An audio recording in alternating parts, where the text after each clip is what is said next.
access very rarely, only once in a year, which they won't analyze. They won't analyze using HANA, but they don't want to store it in HANA. Okay. So in that situation, what we can suggest the customer now?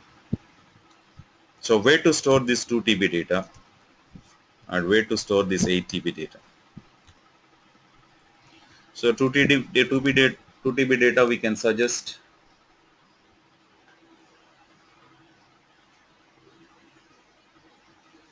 the customer to store it in HANA in memory. No problem here. This is in HANA. So we'll load it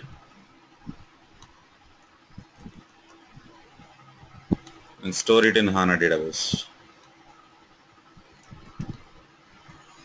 No issue there. You can use some ETL tools, which I'm going to explain you shortly.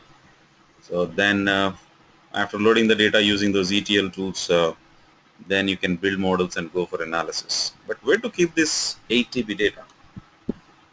You don't want to store it in HANA because it's going to be very expensive. But you want to analyze the data by using HANA because HANA is having that analytical capabilities. So even you may want to analyze that 8 TB data by combining with the 2 TB data we loaded into HANA database. So in such situations, we can suggest this customer to store this 8 TB data outside HANA database. Store this data outside HANA database.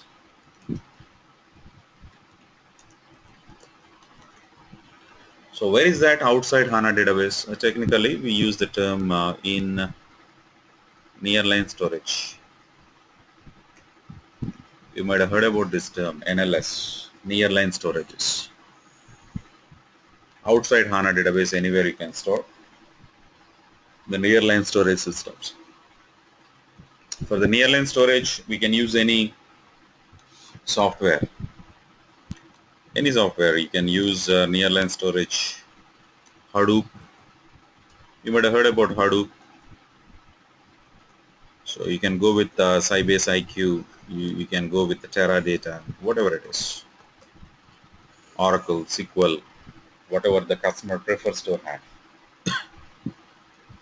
So when you say you store this data outside HANA database in some nearline storage systems, but ultimately you want to access the data into the HANA database for analysis.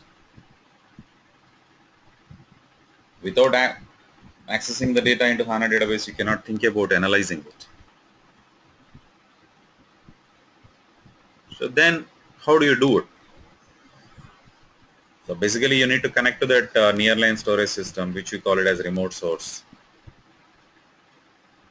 And then access the data, not loading the data. Here we are speaking about accessing the data and then analyze the data. So the data is not going to be stored in HANA. So that's when we use this a new feature called Smart Data Access. So there's a small software component given by SAP, which we can install in the server, HANA database server. So once you install it in the HANA database server, that will give a facility for you to connect to that remote source. You can connect to Hadoop, you can connect to Sybase IQ, you can connect to Teradata, you can connect to SQL Server, you can connect to DB2, you can connect to Oracle, whatever it is. And not only just connecting, you can access the data and then you can perform analysis of the data by using the analytical capabilities of the HANA database. So now your problem is solved. But don't forget that this data which we are accessing from the remote sources, which you are trying to analyze by using HANA, that definitely will have a performance impact. Relatively, it will be very, very slow. So when you compare with the analysis of the data which you are storing in HANA, and if you compare that with the data which you are analyzing, reading it from the remote source systems using SDA, the performance will be definitely very, very low. So that's a compromising factor. I mean, if the customer is interested in that way, then only we'll go with that. The customer is saying that I want to have very, very high performances. I want to have that real-time analysis. And then store the data in HANA itself. That's going to be very expensive for you, if that's okay for you. But this is an option which SAP has given because of which uh, it become very easy now to have these big data solutions landscape set up in the customers place. Big data solutions landscape, what we can call it as. And such a simple component, hardly matter of 10 seconds you can do installation, just matter of half an hour we can do the configurations. Once we give those access to those remote tables, the modeling consultants, they can build the models and go for reporting on top of that. As and when a report is executed, a system will read the data from that remote source system because that data is not stored in HANA. That's a specialty in that. Okay, so that's the purpose of that smart data access. Here itself, there is one more feature I'll try to explain. Actually, from SPS 09, they've introduced another feature here called DT. DT stands for dynamic tiering.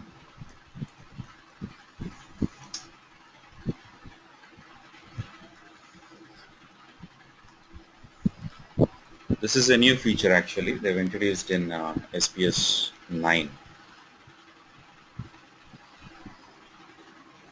There is some relevance with this. I'll tell you what is the significance of this dynamic tiering. Dynamic tiering feature we can't use in every scenario. Dynamic tiering can be used only when the customer is opting for BW on HANA implementation. That too from 7.4 SP8 onwards they've introduced this one, dynamic tiering with BW on HANA. Even now the latest BW for HANA implementations also they can use this. So to understand the importance of this dynamic tiering, try to understand the data management in an organization. You know, data management is so crucial in any company. And for that, one of the solution SAP is offering is BW, which they are doing it for ages. Now, the same BW product is available with HANA database. So when the customer is implementing BW on HANA, what SAP did is SAP came up with a new data management architecture. You know, for data management also there will be architecture. So there is a new data management architecture provided. And that data management architecture, we call it as multi-temperature data management architecture. It's called multi-temperature data management architecture. So the specialty in this multi-temperature data management architecture is, so what they do is, whatever the data they have in the company, basically they categorize the data into three categories.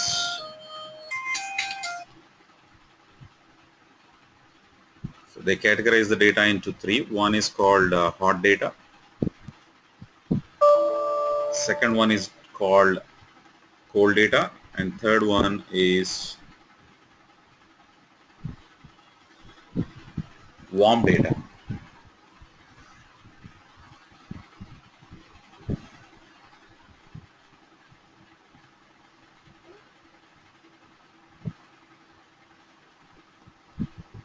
Just wait. Okay, come back. So basically there will be three categories of data: hot data, cold data, and warm data. I'll just show you one diagram for that. Just hold on. So as for that, how do you identify? Okay, how do you know whether this is hot data, this is cold data, this is warm data? How do you know that? It's just simply based on accessing. How frequent do you access the data? Based on that, we decide whether it is a hot data or cold data or warm data. The frequently accessed data, they call it as hot data. The infrequent access data means maybe every 2 hours or every day once we are accessing the data, that we call it as warm data. And third one, cold data, is the data which we access very rarely. We call it as sporadic access. Sporadic access means only once in 6 months, as I told you just now, once in 6 months, once in a year, or something like that. So we know where to keep this hard data. We know where to keep the cold data. Hard data, we'll keep it in the RAM in SAP HANA in memory because we access it very frequently. That's why we'll keep it in RAM within HANA database. Cold data, we keep it outside HANA database, that is in the NLS system, nearline storage, as I explained to you just now. But now the point is where to keep this warm data, which is in between these two. So that's when what SAP did is they came up with this dynamic tiering feature, because of which even though you're storing data in SAP HANA, you can store this data, warm data, also in SAP HANA, within HANA, but not in the memory, but in the disk. Not in the memory, that is in the disk. But default, there is no functionality for you to do that, because any data you store, the primary storage will be RAM. But here you are speaking about storing the data in the disk. And that functionality of storing the data in the disk, they are provided by using this dynamic tiering functionality. This dynamic tiering will allow you to store the data in the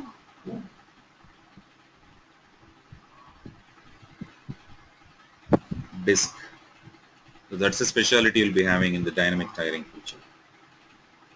So default, it's not available. So you just need to install this dynamic tiering, and then you can store the data in the disk also. You know, that data will be loaded only when we access it into the memory. So this is how it will be. Observe this. Multi-temperature data management in BW. Hot data, warm data, cold data, as we discussed just now. Hot data will be in SAP HANA in memory.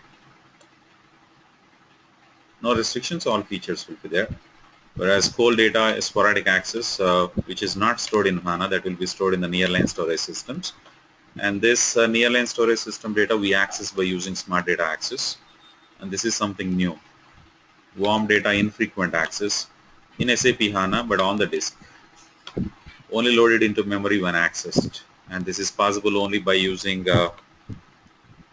SAP HANA dynamic tiering feature.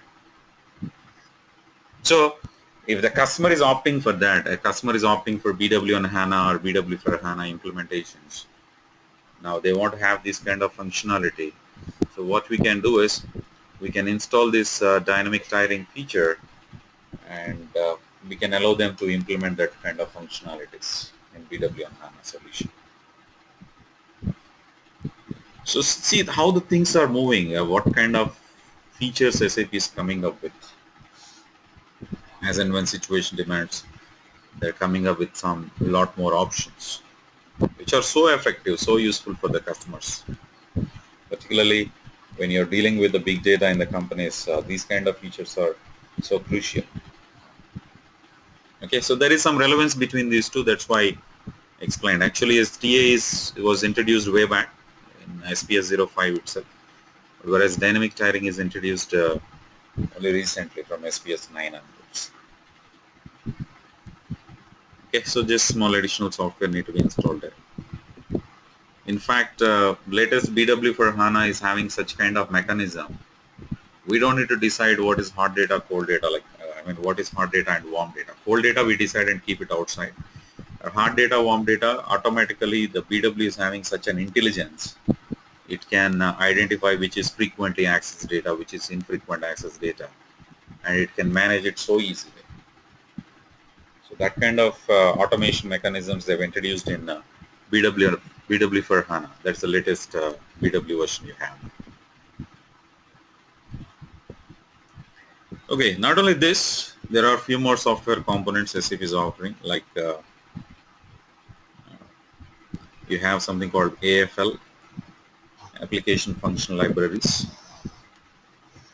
Application Functional Libraries. So you know what are functions? So most of you might be knowing that anywhere in a database you find functions or procedures. So these are nothing but ready-made functions provided by SAP. Ready-made functions provided by SAP. So as and when customer needs them, we just need to install as an administrator, just like plugins. So they can start utilizing those ready-made functions and implement those functionalities. Example, in a, say some customer is implementing SAP Hana and he is using it for analytics. But particularly that customer want to have this predictive analysis implemented. It's getting very popular now, predictive analysis. So the customer want to implement predictive analysis. So in SAP HANA, we can implement predictive analysis, but it will be very, very complicated for you to implement it by writing all the programming code on your own. You need to write the entire code and you need to implement it. It will be very complicated. More importantly, it will take more time. So obviously when time takes more, the cost will increase. But this is not a regular requirement for all the customers, predictive analysis. Only some selected customers want to implement it.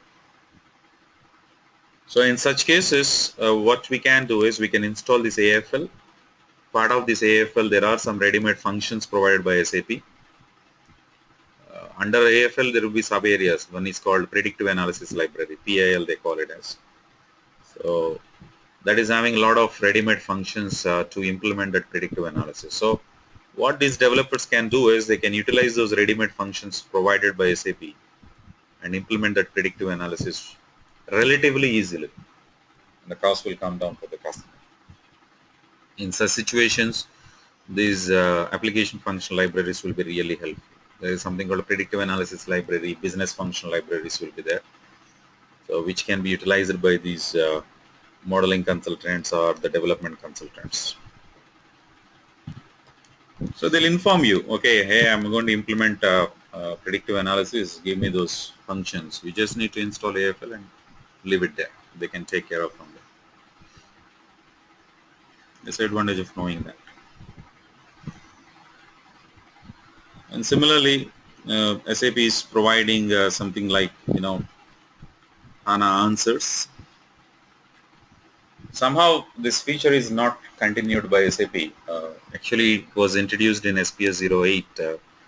After that, they discontinued it. Basically, this HANA answers is, somewhat like your F1 help. In any environment, when you're working, you can use that F1 and get some help there. If I don't know some information, I want some additional information. If I click on F1, I'll get some information about that particular topic. Like I don't know backup, I can get some information there using that F1 help. But you know how F1 help works? It's so limited. When we click on that F1, you'll get some ready-made predefined text. It's already written, ready-made predefined text. So answers is similar to this, but more advanced. This is also kind of help only, but it's more advanced. More advanced in the sense it works online, making sure that when you're using these answers, you're connected to internet. What it does is, say I'm working in HANA Studio, I don't know about backup, I want to know what are the different types of backups supported by SAP and how we can take the backups, what are the provisions you have. Then if I choose that backup and click on these answers, this will gather information on the fly from different sources. It's not a just predefined text. It will gather the information required for you from different sources. So a lot of sources. Sources means it gathers information from help.sap.com. It gathers information from scn.sap.com. It will get information from support.sap.com. Even if there are some SAP nodes, that also will be shown there. And it gives even more information, like if you have some videos available on YouTube, even those videos also it will gather and it will display for you. Imagine so much of information, huge information, so that will be displayed. So they've given it in SPS 8, but because of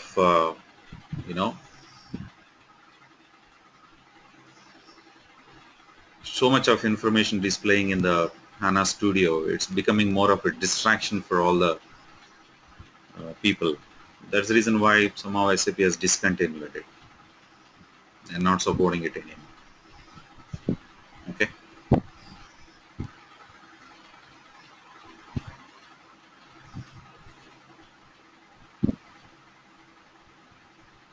What happened? Are you people are able to hear me or not?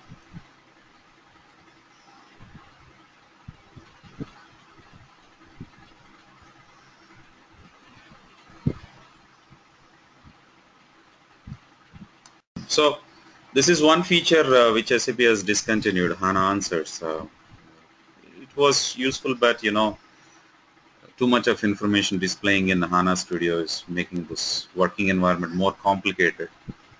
That's why they discontinued. But what SAP is suggesting is, we can go to that search.sap.com website and have that information. The same kind of information we can get it there. You can search for whatever the information you need for whichever the SAP product you want. So that's one feature SAP has given. And then similarly, SAP came up with something called HANA Spatial. So any spatial implementations you can do with the spatial feature, like most of the customers now they want to have that geotaggings of their locations. Based on that, they want to have their reporting done. No one want to use those drill downs and all that. So you have a map there, a geo map. You just click on that location and you want to get the reports there. List of reports. You select one of the report automatically. All that information should be displayed. So for implementing that, SAP is providing that spatial field. And in case if customer is planning to set up a demo system for training purpose and demonstration purpose, they can use this something called Shine, SAP HANA Interactive Education. So this, when you are installing HANA database, it's just a blank database. There's no ready-made models, no ready-made tables, nothing. So this Shine will give you some ready-made models to you. So using which we'll be able to do a presentation or a demo or a training. So for all that, that will be helpful for you. That we call it as Shine, SAP HANA Interactive Education. It's called Interactive Education. And apart from that, they also provided one tool called IC, Information Composer. So Information Composer is a kind of tool, we can say it's meant for non-technical business end users. Understand the words what I'm using. What I'm saying is this tool is used by non-technical business end users. Why do we give tools to the end users? If I'm implementing a warehousing solution in my company, what we do, say we build reports and we provide the reports to the end users. Now the end user will execute that report and he'll perform analysis of the data, whichever is displayed there. We don't give any tools to the end users. Technical people use the tools, like you are a technical person, you use a tool, HANA Studio, or modeling consultant, or developers. But why do we give tools to the end users? There is a reason. There is some specific need of this tool called Information Composer. To understand this Information Composer significance, I'll give you a small example. Understand this. Suppose there is a sales manager in the company. The sales manager is having say couple of Excel files on his desktop. In that Excel files is having some sales data. So what that sales manager want to do is he want to perform analysis of the data. But the problem for him is it's a good volume of data. Each sales Excel file is having say 50,000 records. It's becoming very difficult for him to analyze that sales data using that Excel. So what you want to do is now you want to use the power of HANA database for that. Because there is HANA running in their company, they want to use HANA for that. But if it's a traditional process, we can do it. Traditional process means you can ask your developers or modeling people to load the data from Excel files to HANA database. And they can load the data by using some ETL tools. And then once the loading of the data from the Excel files into the HANA database is done, those people will build data models like cubes On top of that, they build a report, and then that report will be given to end user. And then end user can execute that report and he can analyze the data. All that is a time taking process. But what that customer want is, or what that manager want is, this is an important thing, understand. The manager want to perform instant ad hoc analysis. Understand these terms what I'm using. I'm saying manager want to perform instant ad hoc analysis. So when I use the word instant, there's no way the traditional approach will be useful for him. There's no way he can wait for so much of time. It may take a couple of days to do all this entire process of loading data, building models, then reporting, then giving it to him. So there's no way it's going to work. That's the first thing. So obviously the traditional approach doesn't work for him. Second thing, we are speaking about ad hoc analysis. Ad hoc means what? It's not fixed. This moment we want something and next moment he'll change that analysis requirement. So if you give that report, even by following this traditional approach, putting so much of effort, so much of time you're taken, you build a report and give it to him, he may use that report only once. Next moment you want to have in different way, different format, different output. So this is a temporary requirement for him. It's not a permanent requirement. He's not going to execute these reports daily. So in such situations, what we can provide to this manager is, we can provide this tool called Information Composer. It's actually designed in such a way, it's a very, very simple tool. It's designed in such a way, any person without any knowledge can use this tool. It's so easy. We as administrator will install it, and we'll establish a connection to HANA database, and we can give access of this tool to the end user through browser. We don't need to install anything as such. I don't need to install in the client workstation, but one place we'll install it, and we'll give a URL to the end user. So through that URL, he can access that tool just in the browser. So just like a thin client. So in the browser, once he logs in with his user ID, very simple options will be there for him. One is upload option. You can click on upload and load whatever the data is having in Excel files. It supports only Excel and CSV files, that's it. You can click on the button and load the data. In fact, that person who is loading it, it doesn't know where the data is going into. Definitely for sure he knows that data goes to HANA database. It doesn't know where exactly it's stored, in which table it's stored. All that is unknown to him, which is immaterial for that end user. And then that information will be shown, okay, this is your sales data 1, this is sales data 2, which you have loaded in the same screens. And then there itself is also having an option to do a composing of the views. So basically, your analysis you want to perform, it's all about views, right? You select some selected columns, you combine the data like union, join operations with some simple graphical wizards. You can sort the data, you can filter the data, you can aggregate the data. These simple options will be given in the wizard, a simple graphical wizard, using which we can do all these activities, and final output will be displayed in the browser itself. Instantly you can do it, hardly in matter of, maybe even as a person doesn't know anything about, doesn't have any technical knowledge, even that guy can do all these activities in 5 minutes time maximum. Maybe next moment you want to have a different kind of analysis on the same data, he can compose another view and he can build that immediately. But no formatting, nothing there, it's a simple presentation. So that's the significance of this tool called Information Composer. Useful one. That's why I told you it's for non-technical business end users. No technical person is going to use this. It's only for non-technical people. So that's another option what SAP has given. So these are all additional components. SAP keeps on coming up with something new they are introducing in every other versions, which are really helpful for the customers. Okay, so these were all there in Information Composer, Shine. These are all there at the beginning itself. SPS 04 also we had this. But from SPS 9, there are few more new features SAP came up with. One of them is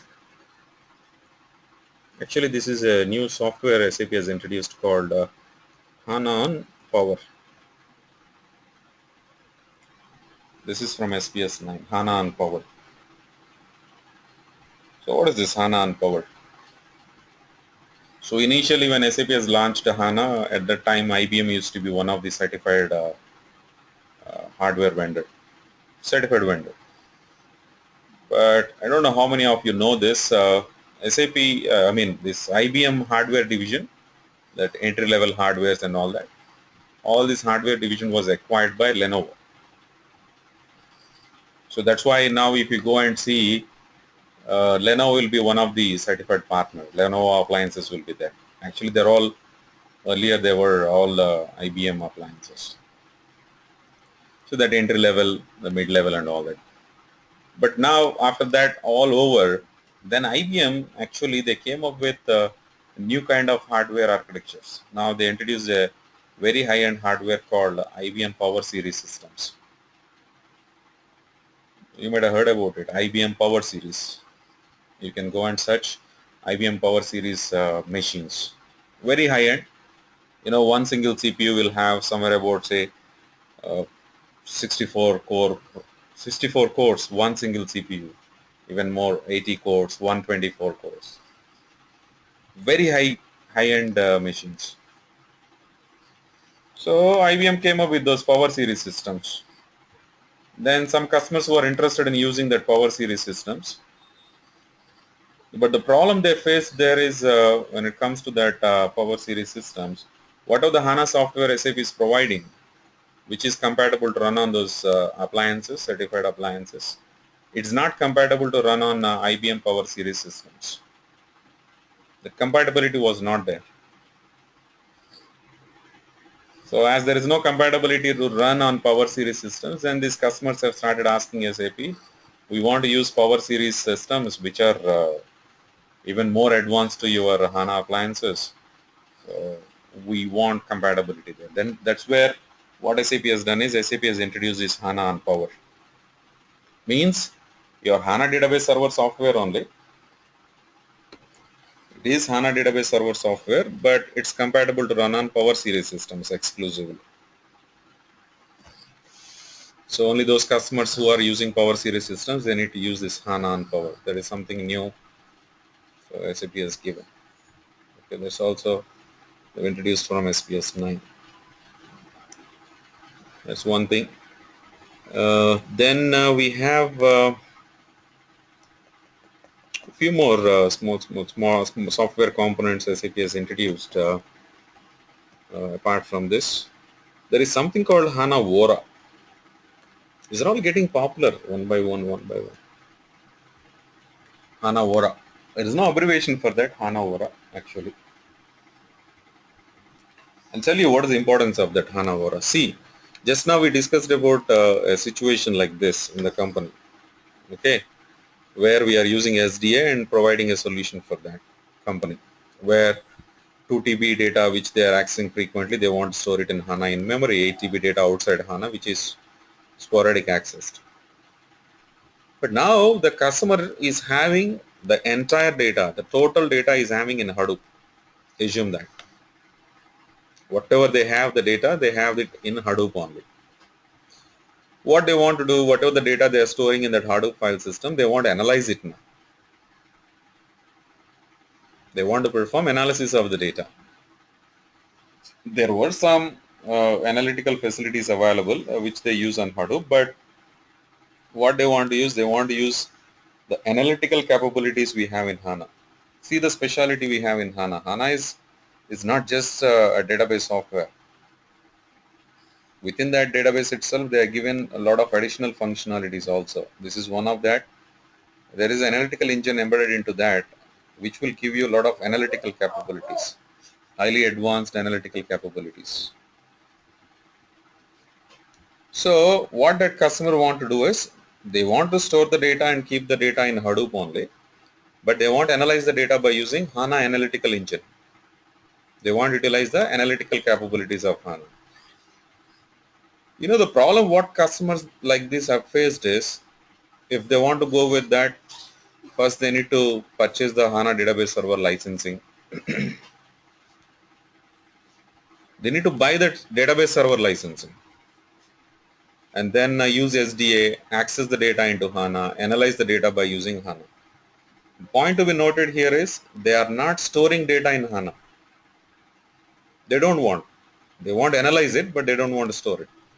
When they are not going to store the data, what is the point in going for a license of a database? Why do you buy a license for database? It's not meaningful. You can't ask the customer to buy HANA database server licensing. HANA database server licensing you need to buy. If you want to run it, you need to procure the certified hardware, which is very expensive. Then the customer obviously will not be interested in that. That's when what SAP has done is, so there is an increase in the number of customers looking for this kind of functionality. That's why what SAP has done, only that analytical engine, whatever the analytical engine we have within HANA, that they have separated, and that they started providing it as HANA Ora. So you can say HANA Ora is simply HANA analytical engine. It's not a database. It doesn't store. It just only analyzes. So the flexibility what customer will be having, this kind of customers will have now is they don't need to buy the database server license. They don't need to procure the appliances. Simply they can install this HANA Ora on top of Hadoop, and they can perform analysis by using those analytical capabilities. So there's no additional cost like appliance cost, no database server licensing cost and all that. Only Ora they can buy. That separation they're given now. Okay, so as of now, they're supporting that on top of Hadoop, and I think they're given even compatibility for Spark also. So that's also getting popular now. See the thinking. It's not just understanding. Always think what SAP is trying to do, what kind of advanced functionalities they're trying to offer to the customers. So that's why that customer base is increasing. That's why you have so much of importance for HANA. It's not just because it's in memory, it's because of so much of functionality they are building around that HANA. Okay, so these are all things there in SPS 9, and apart from this, there are also a couple of features which I'm going to explain you tomorrow. There is one called SDI, Smart Data Integration. Smart Data Integration. There's one called SDQ, Smart Data Quality. And then there is something called SDS, Smart Data Streaming. So these are also some additional features now they're providing. Smart Data Integration, Smart Data Quality, and Smart Data Streaming.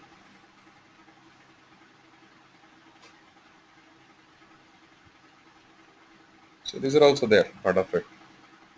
So there is some relevance. Actually, these components are having some relevance with Enterprise Edition components. So which we are going to discuss in detail with that Enterprise Edition, what software components they have, and what is the significance of those. Just I'll give you a brief idea today, and tomorrow we'll discuss in detail about this. So as of now, just remember that Enterprise Edition is an extension of the Platform Edition.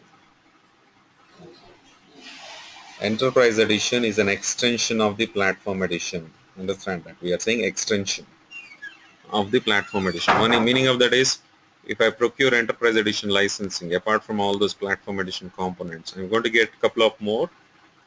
One is SAP Data Services. You know, the older version they used to call it as BODS, Business Objects Data Services, but now from 4.2 onwards is SAP Data Services. And another one is SAP LT Replication Server.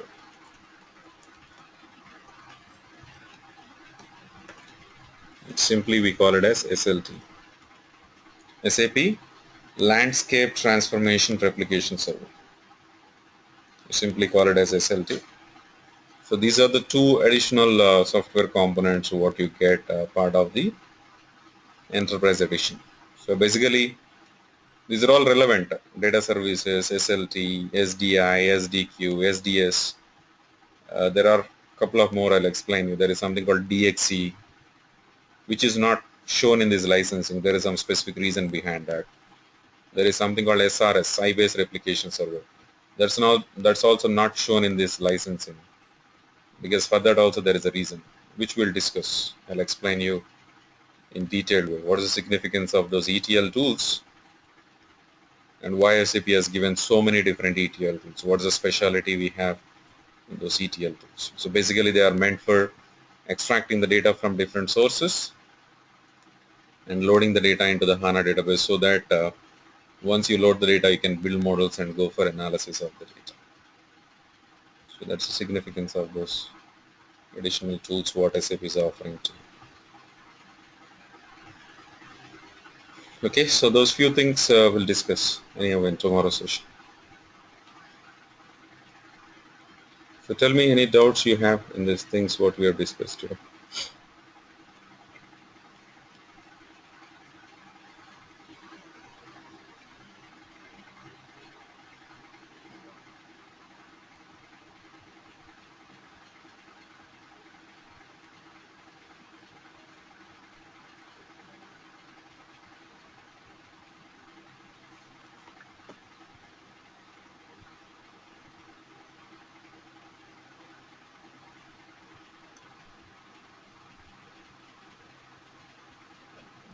Okay.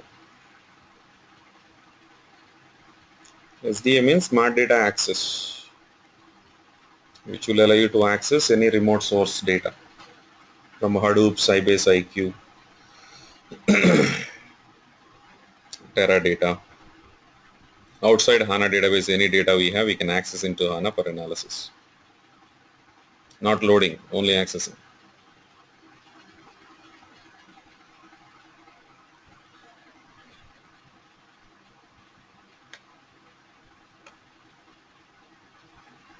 Okay.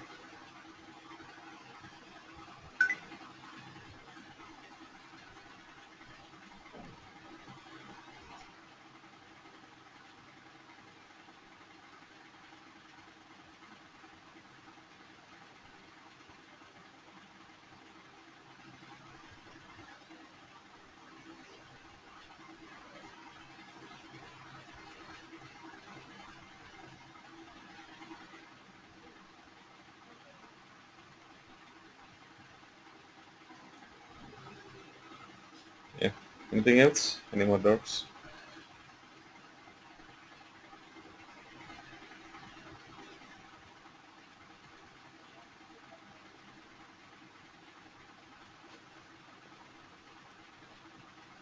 Already explained clearly. Go through that video. Spatial is when you want to implement any GPS based reporting and all, you have to use that spatial.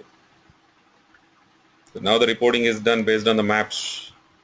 Just a geo maps will be given. You click on a location, you will get a reporting related to that location. Wherever your stores are there, your shop is there. So that's when they need to use that spatial. Shine is SAP HANA Interactive Education, which will be used for training and demonstration purpose. In HANA database, once you install Shine, you will get some ready-made tables, ready-made models, using which we can provide demonstrations and trainings.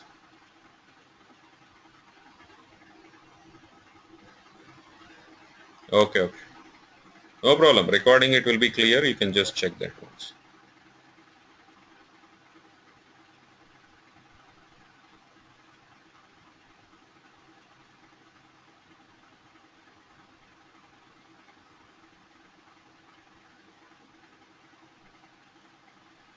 Okay, don't worry. I mean, you just go through that recording once. If you have still any more doubts, I'll explain you.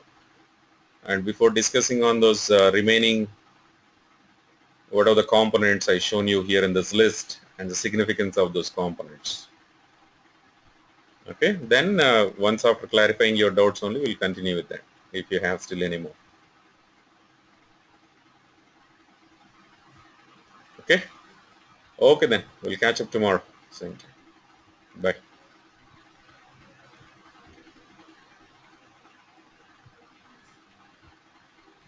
Okay.